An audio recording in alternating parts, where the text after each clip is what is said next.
राधे राधे मेरे दोस्तों, कैसे हैं आप सभी लोग। उम्मीद है आप सभी लोग बहुत ही अच्छे होंगे। कहानी के लिए मेरे चैनल को सब्सक्राइब कीजिए। कहानी अच्छी लगे तो प्लीज़ कहानी को लाइक और कीजिएगा। कहानी को लेकर कोई भी राय या सुझाव हो वो भी ज़रूर दीजिएगा। तो शुरू करते हैं हम आज की अपनी कहानी। दिसंबर का अंतिम सप्ताह था। कोहरे से भरा हुआ मौसम। जब मैं अपने इंटरव्यू के लिए घर से दिल्ली के लिए निकला था, इतनी ठंड और कोहरे के बीच तुम्हारा दिल्ली जाना ठीक रहेगा क्या? बाबू भैया ने अपनी असहमति जताते हुए कहा। मगर मेरे पास कोई ऑप्शन भी तो नहीं है, मैंने चिढ़कर कहा। बाबू भैया चुप हो गए। उन्होंने दबे स्वर में कहा, प्रशांत, इस समय कहीं जाना ठीक नहीं होगा। चारों तरफ कोहरा होगा, कई ट्रेन कैंसिल हो रही हैं। मगर अभी 3 दिन है ना भैया, 3 दिन बाद इंटरव्यू है। आई होप कि मेरा इंटरव्यू अच्छा जाएगा और मेरा सिलेक्शन हो जाएगा। मैं बहुत ही ज़्यादा फ्रस्ट्रेशन में था। लगभग 3 साल पहले मैंने MBA कर लिया था, मगर कहीं भी नौकरी नहीं लग रही थी। बीच में कोरोना के 2 साल वैसे ही बेकार चले गए थे। बड़ी मुश्किल से अब यह मौका आया है, तो मैं यह मौका नहीं गंवा सकता किसी भी हाल में। वैसे तो घर में कोई कुछ नहीं कहता, लेकिन एक तरह का तनाव पसरा ही रहता था। बड़े भैया MSc करने के बाद बड़े ही आराम से नेट की परीक्षा पास कर कॉलेज की नौकरी कर रहे थे। दूसरी तरफ मैं पढ़ने में तेज़ था, तो मेरे पिता ने मेरे पीछे काफ़ी रुपए खर्च कर मुझे अच्छे कॉलेज से मैनेजमेंट करवाया था, मगर उनका नतीजा शून्य ही रहा।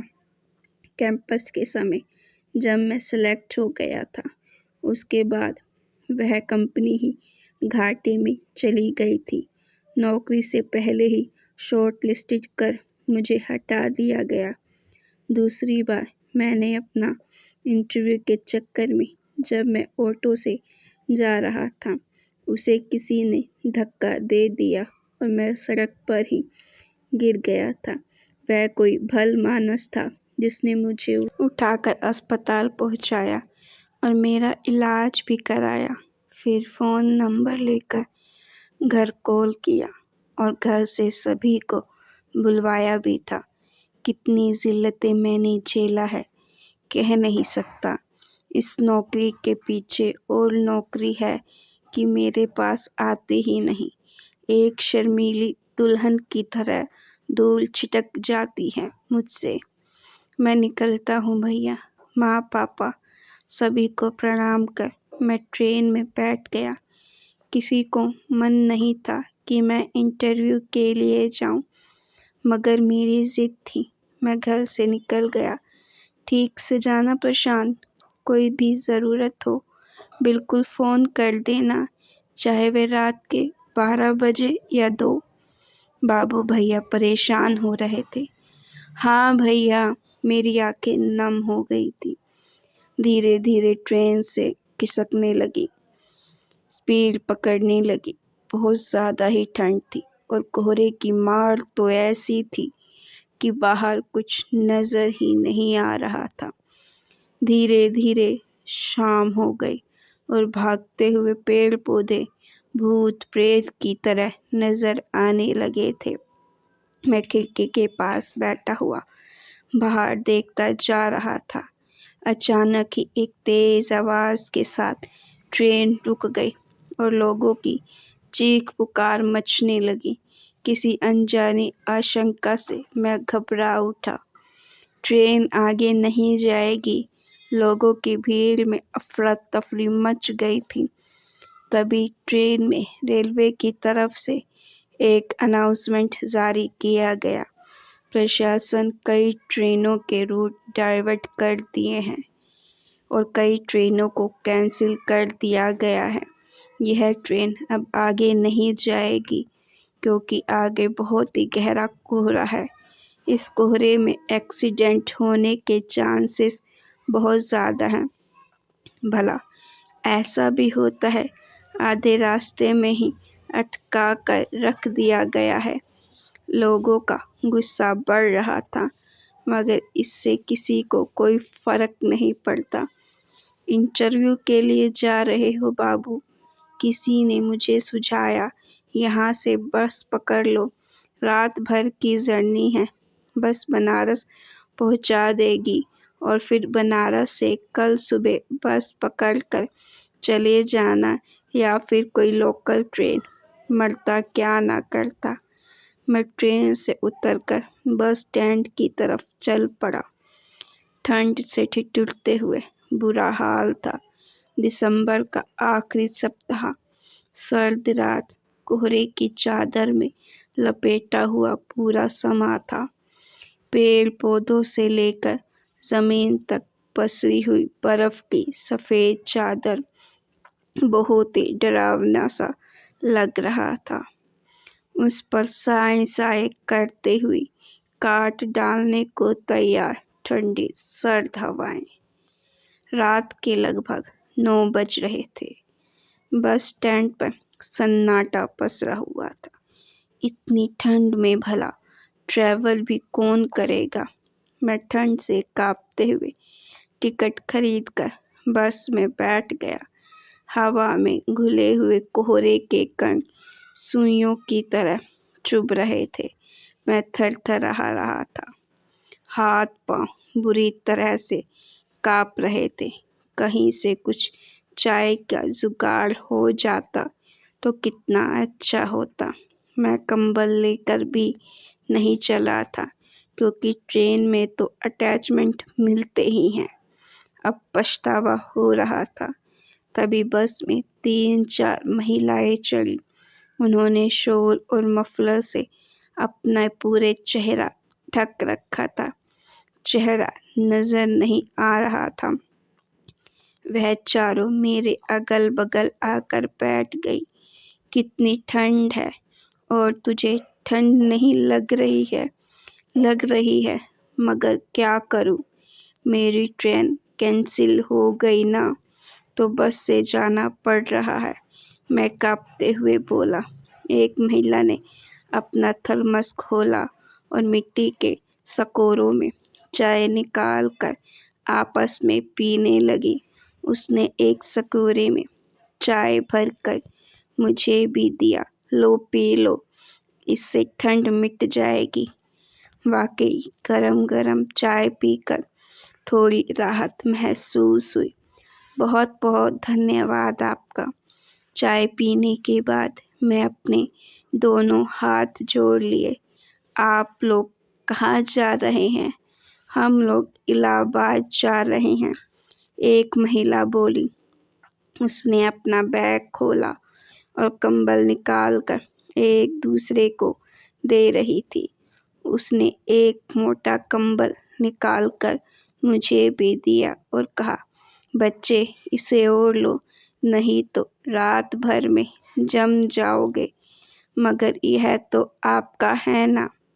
मैं संकोच में हाँ ना में गड़ गया था। हाँ, हमारे ही हैं, मगर हम इसे बेचते हैं। हम कंबल बनाकर दुकानों में सप्लाई करते हैं। चाहे तो उसके पैसे दे दो, नहीं चाहो तो ऐसे ही रख लो। एक दोस्त सहयात्री होने के नाते ना जाने यह कितने का कंबल होगा। मैंने मन ही मन सोचते हुए बोला, कितने रुपए देने होंगे? वह चारों ठेका लगाकर हंसने लगी। रहने दो बच्चा, कल जब बनारस पहुंच जाओगे तो हमारा कंबल वापस कर देना। हमारे पास एक्स्ट्रा कंबल था, इसीलिए तुम्हें दे दिया। अब आराम से सो जाओ। कंबल से थोड़ी गर्माहट मिलते ही मुझे नींद आने लगी। इधर लंबी हॉर्न के साथ बस भी चलने लगी। बस के चलते ही मैं कब सो गया मुझे पता ही नहीं चला। बस में ज़्यादा यात्री नहीं थे। नींद में बस के चलने की और हॉर्न की आवाज़ कानों में आ रही थी, मगर कंबल के भीतर मैं इतना आराम महसूस कर रहा था कि आँख खोलने की भी इच्छा नहीं हो रही थी। दूसरे दिन कंडक्टर के हिलाने से मेरी नींद टूटी। बस अपने स्टॉप पर खड़ी थी। बस से लगभग सभी पैसेंजर उतर चुके थे और उन सब के साथ वह चारों महिलाएं भी। अरे वो लोग कहाँ गई? कौन लोग? कंडक्टर मेरी तरफ आश्चर्य से देखते हुए कहा। वो चारों लेडीज जो यहाँ बैठी थी।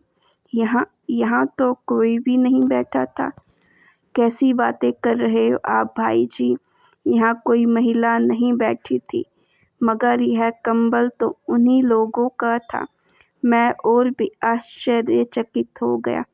ये कंबल ये तो आपका है, और जब से आप बस में बैठे हो मैंने आपको इसे ओढ़े हुए ही देखा है।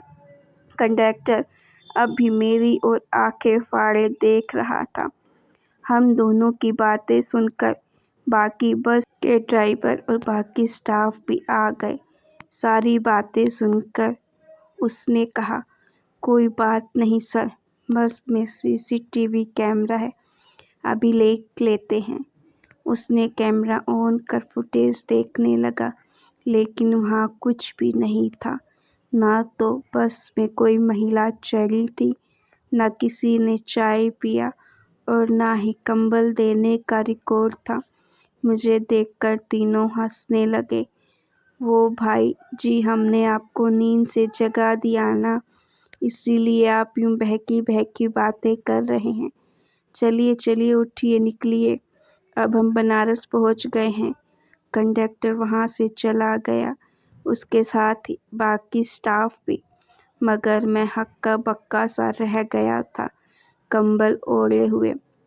मेरे पैरों के पास पड़े हुए मिट्टी के सकोरे मेरे मुंह चिढ़ा रहे थे। आखिर वो कौन थी जो मेरे पीछे बस में आ चढ़ी थी? मैंने कंबल को लपेटकर अपने हाथों में संभाल लिया और पीठ पर बैग टांगकर बस से नीचे उतर आया। नीचे उतरकर मैंने एक बार फिर से बस की ओर देखा। कंडक्टर वहीं पर खड़ा था।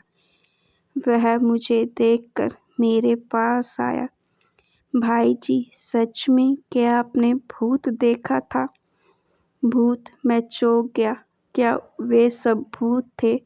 हाँ भाई जी, हम आपको डराना नहीं चाहते, लेकिन रंगनोआ स्टेशन पर अक्सर ही कुछ आत्माएं दिखती हैं लोगों को, खासकर बस स्टॉप पर, लेकिन वो किसी का बुरा नहीं करती हैं साहब।